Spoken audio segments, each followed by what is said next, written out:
The courtroom was supposed to be a place of order.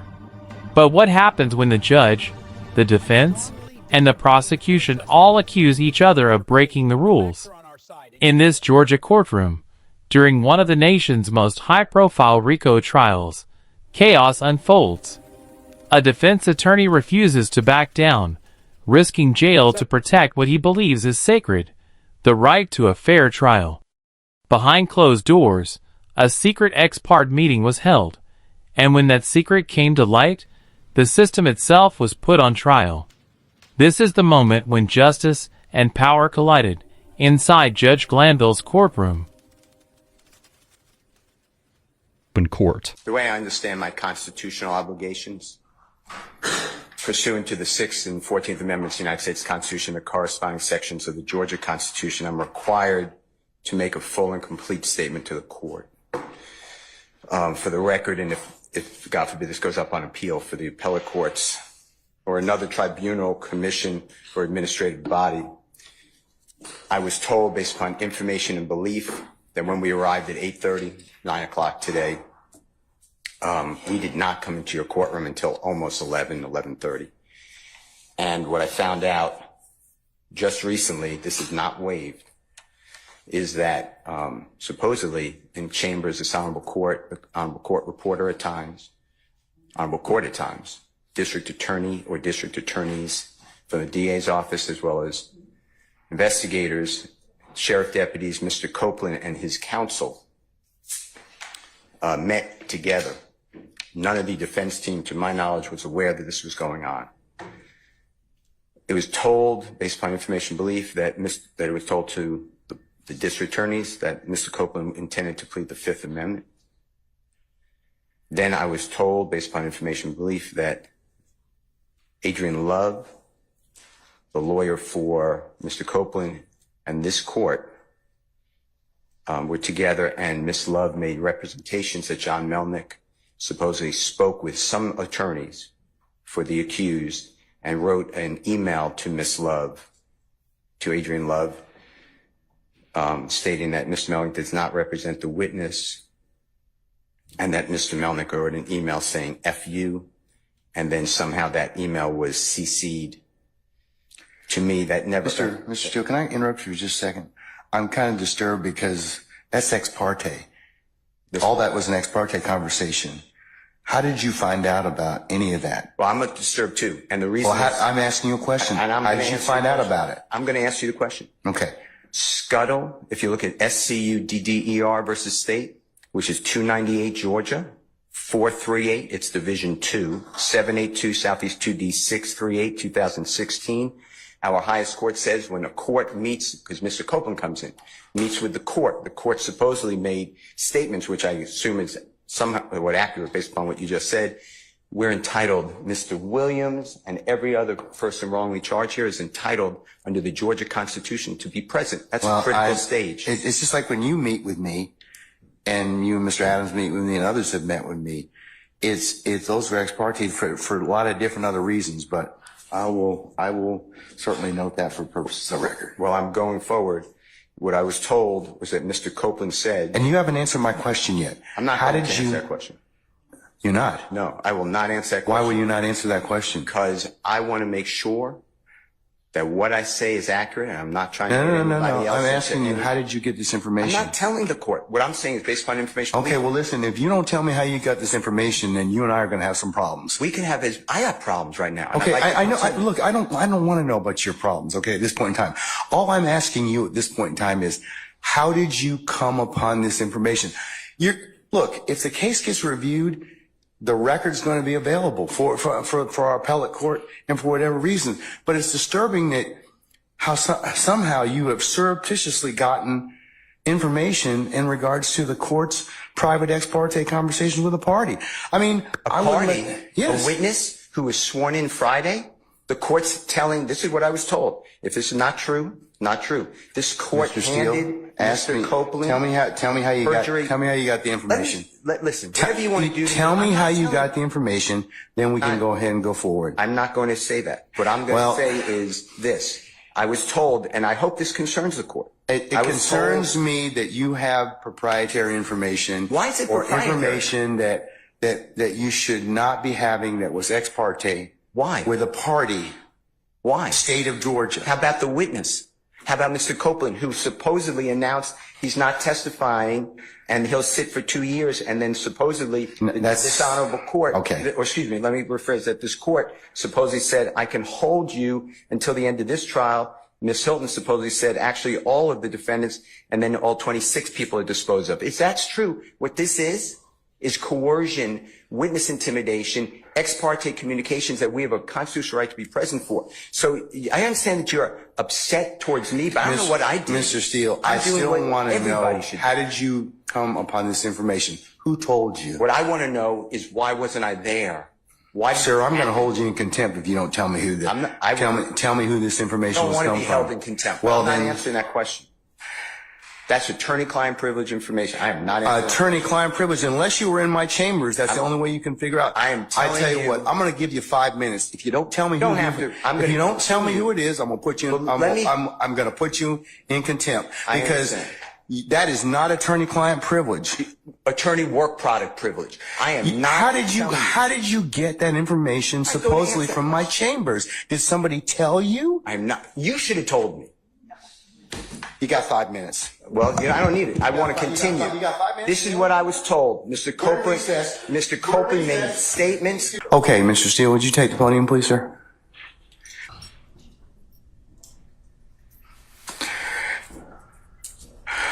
All right. Mr. Steele, before I recessed, I asked you, how did you get this information? And it is not covered by work product. There's only one way you could have gotten it. So I'm going to ask you again.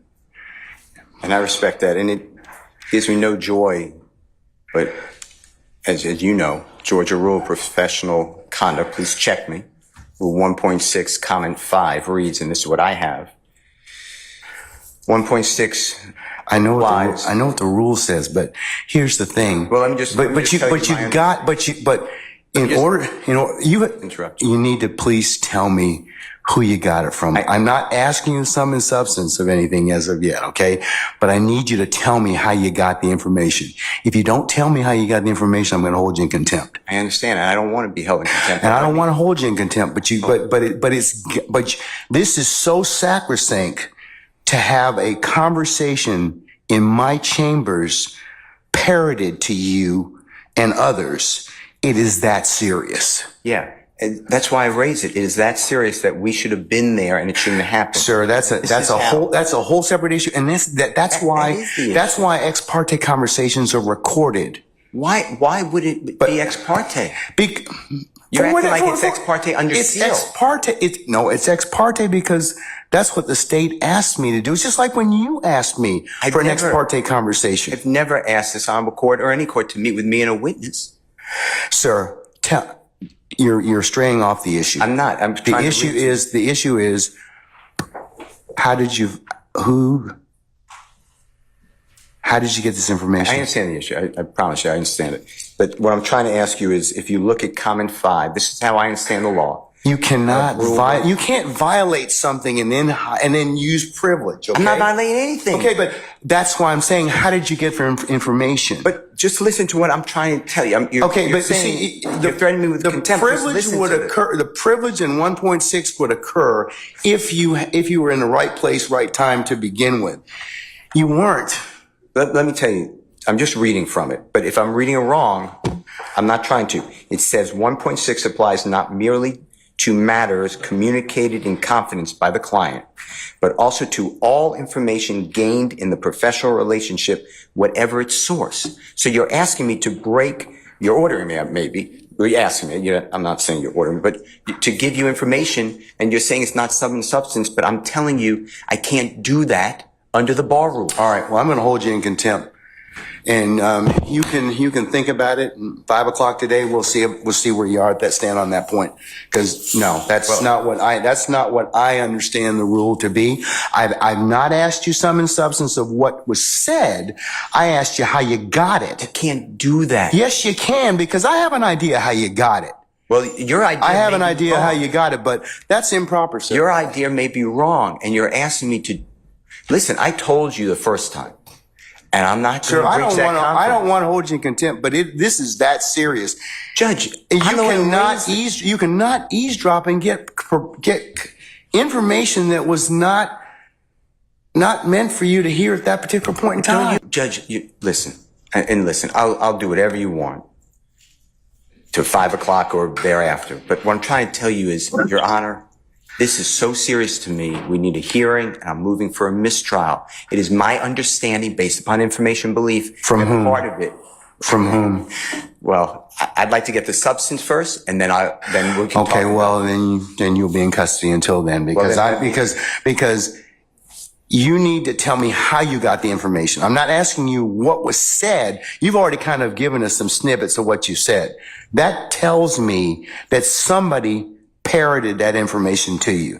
So, but you're assuming something because I told you already. Well, then, other than if you were sitting, unless you were sitting in there with a recorder, or Miss Love or Miss Hilton, or one of the deputies gave you that information, or Miss Weaver shot you a rough copy of the transcript, there's only one other person that's left. Well, Your Honor. And if that person gave you that information or shared that information with you, she probably violated privilege. Well, let me tell you two things. One, I don't know how that is a privileged communication. It shouldn't have been. Well, it's because she has a client she's supposed to represent. Who are you talking about? But anyways, I'm not going to have a... When I got this information... I'm not going to have any further conversation with you about this. I want to know, the question still remains. I want to know who gave you the information? I'd like to know what information happened outside our presence. That's really it. He can go into custody at this point in time. I think that the court needs to again declare a mistrial based upon... Okay, and I'm going to deny your motion. I'm going to deny your motion. I understand that you spoke with a witness outside our presence. And whenever, yes, I had an ex parte conversation, which is appropriate. And you influenced the witness based on information belief, and I'd like to have that all on the record. All right. I mean, I don't know why that's so hard to do. If nothing happened bad, that's fine. But you're acting like, tell me who it is and don't talk about the substance. Why can't we have an issue that was outside our presence? It should not have been. Because you got some information that you shouldn't have gotten. Why? Well, that's for another day. But why? Okay, why that's for another day. In the first place, I didn't know about this stuff. That's for another day. So I raised it as soon as we found out about it. Well, I gave you the case I'm relying on. I assume you read it. If you didn't read it, you should read it. It's a material part, a critical part of the case. When a judge speaks with a witness outside the presence of the accused, the court has said it's right there in Division 2. Okay. That is a material or critical part of the case, and it's an automatic reversal. Mr. Steele. But you're acting like it's Mr. Steele, that is not that is not the case when somebody discloses information in a ex parte conversation that one of the parties lawfully asked me to hold. You're not supposed to have communication with a witness who's been sworn. You know, that I'm not telling you. I'm just saying if you read I'm assuming you read it. That's what it says. And you did it supposedly. Does the state wish to be heard? You said it supposedly. Yes, Your Honor. And what I'm trying to get to is why did that happen outside of presence? And I need to have I'm respectfully requesting the transcript that you mentioned to be given to us so we could really understand it. And then anything that was not on the transcript, if anything, that we understand what happened outside our presence. Okay. And now you have put it where somehow I have to reveal, and I told you the first time, I'd be breaching 1.6. And I know you're assuming something. I don't think you're breaching 1.6. You can't hide behind 1.6. I'm not hiding behind anything. And you can't hide behind, yeah, but the thing is, I think you got this information, somebody disclosed it to you, and that's the only way you could have gotten it. What I got. Because unless you're sitting there, you're eavesdropping. So you can't use something ordinarily that you had no business getting to begin with, and then stand on, well, hey, we didn't give you the information, or that a party didn't give you the information. So, Your Honor, but that's the issue, isn't it? Well, why aren't we that leads to be told. But right now, We don't know Mr. Steele. why we were excluded from that. Mr. Steele, and I want that information stop. because Just Mr. stop. Williams' constitutional right under Just the stop. Georgia Constitution. Just stop at this point in time, because Article 1, Section 1, paragraph 12. you've already said that. You've already said Georgia that. Constitution, and we have the right to be present. All right, Mr. And we're not waiving anything. Yes, madam, Ms. Lowe.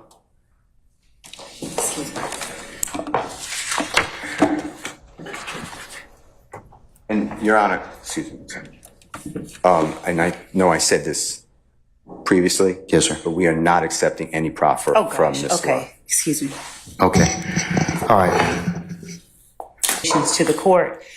The court has inquired. We have no way of knowing what it is or who it was that disclosed information that was contained within an ex parte conversation. Not only was there an ex parte communication between that we requested as a state to be on record with the court, but there was communication made, I believe, to a person and his lawyer. I don't know that the reason that counsel took the podium was to address that particular issue so much as it was to try and assert an inaccurate what he calls fact and put it out there in the open as if it were true. But we certainly have the right to request ex parte communications. That's why we ask that the court reporter be present.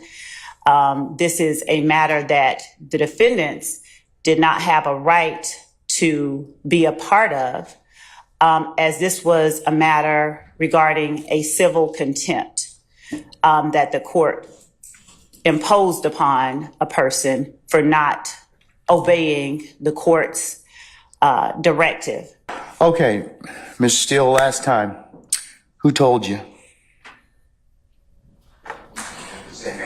All right, Mr. Steele's in custody, and once he clears the area, we'll go ahead and get started.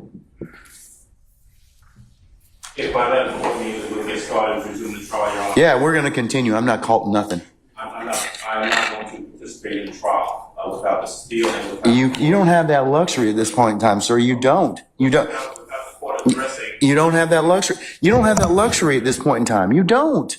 without the court addressing the issue that we believe is germane. Sir, you all are really getting yourselves cross purposes at this point in time. I don't believe so. Sir, I'm telling you, you are at this point in time. You made some things out of nothing. I think that you're on very precarious ground at this point in time. So I'm telling you at this point in time, he's in custody. We're going to go ahead and start. You can represent Mr. Williams. That's okay. That's fine. I'll take up the other stuff as needed, but I'm not going to take it up right now. Respectfully, I will not. Say again? Respectfully, I will not. I cannot. And Sir, technically, I you have to. feel as though I can properly represent Mr. Williams Well, until the issue is you're gonna have to do the best you can at this point in time, because you don't get to extort the court. That's what you're attempting to do at this point in time, sir. Yes, you are. What you're trying to do is, I'm not going forward if I don't get this. You know, it doesn't work that way, Mr. Adams. And I'm telling you at this point in time, I would just kind of govern yourself accordingly, sir. I'm telling you,